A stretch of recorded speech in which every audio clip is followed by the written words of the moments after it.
My name is Weta McDaniel. I'm Josh Milne. My name is Kayla McCullough, and we are in Dr. Strange's EDM 310 class. And our podcast is on Chapter 8 of Teach Like Your Hair is on Fire by Rafe Esquith. In the section Please Touch, Rafe talks about a hands-on approach is the best for teaching science. Many schools order kits that are shared between classes so the equipment breaks down quickly.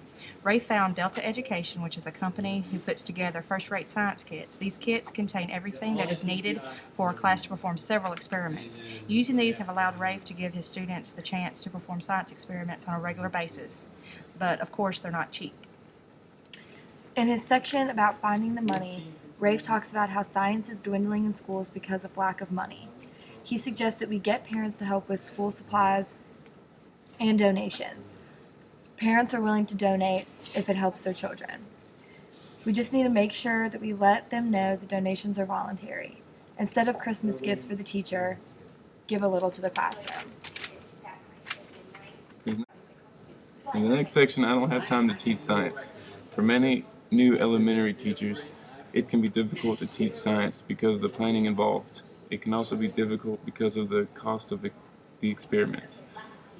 Teachers need to remember the value and excitement of science experiments. In Failure is Good, Rafe is trying to make the point that kids learn through failure. In science, when the students make mistakes, they have to go back and look at what they did and what went wrong. When they figure out what was wrong and correct it and try the experiment again and it succeeds, they have a terrific feeling of accomplishment. They have learned how to fix their own mistakes. Because of this, failure is good.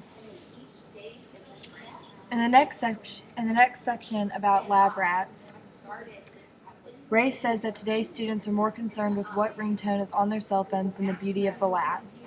Spencer Reams, a famous high school science teacher, found some answers to the problem. The one problem was that other students would make fun of the lab rats, as they were called. These students accepted their new names and designed t-shirts for themselves. This showed that no matter how much you picked on them, they were proud to be lab rats.